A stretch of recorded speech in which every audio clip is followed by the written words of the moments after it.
Hello and good morning again, guys. This is Judy from Healthy Life Corner, and this time meron ako ipapakita sa inyo na nakakatawa na nakakatakot. Okay? Kasi may kasabihan na bawal daw mamangka sa dalawang ilog. Pero ngayon, ipapakita ko sa inyo, guys, ang isang bangka na mamangka sa dalawang kalsada. And this is it. Oh, but before anything else, please hit subscribe and like and share the video. And then hit the notification bell so you will get notified pagka may bagong video tayo. Okay, guys? So ito yun, guys. Nakikita niyo ba yung nakikita ko? May isang bangka na namamangka sa dalawang kalsada. O kung di ba naman ito pambihira, di ba? Bawal mamangka sa dalawang ilog. Pero walang ilog, dalawang kalsada ito, guys. At nakikita niyo ba yung nakikita ko? May nakasakay. Ito nga, tatanungin natin. Hello? Hi! Oh my God. May sumasagot ka, di ba?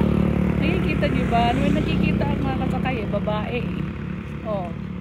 Hey, ang ginagawa mo dyan? Nag-aabang ng mga joggers. Nag-aabang ka ng mga joggers. Kala ko ba namamangka ka? Ano ba? Namamangka ka sa dalawang kalsada? Ano ba makukuha mo? Ikaw ba nangingisda o naghahanap ng mga joggers? Naghahanap po ng mga sexy na mga joggers. Patay kang bata ka, naghahanap ng mga sexy na joggers. Ito ba ay ibebenta mo din yung mga yan? Sa palengke? Ha? Hindi naman. Hindi naman? Hindi, tutuwaan ko lang yung makita sila ng mga magagandang mga babae. Patay kang bata ka. Katuwaan lang doon yan na makikita ang mga magagandang babae. Ano, may sagwan ka din ba? Paano mo maano yung bangka? Wala naman tubig dyan. Mayroon naman pala akong pagkain dito. O may pagkain ka? Ay naku, nakakatakot ito mga kaibigan.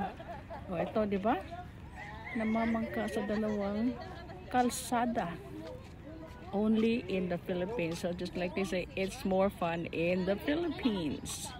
Tawa na lang tayo, guys, kasi laughter is always the best medicine. O ano masasabi mo sa mga viewers natin na nanonood sa'yo?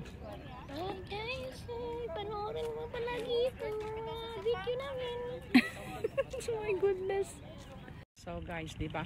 So, yun, nakikita niyo na yung bangka na namamangka sa dalawang kalsada. Ito lang naman ay ating pampasaya, kumbaga, joke of the day. Kasi nga, laughter is the best medicine. Sabi nga, pag ikaw ay laging tumatawa, ikaw ay, of course, masaya. Hindi, nakapagbibigay siya ng magandang benepisyo sa katawan. Kaya always be happy. And again, this is Judy from Healthy Life Corner. And subscribe, like, and share. Until my next video, guys. Shalom.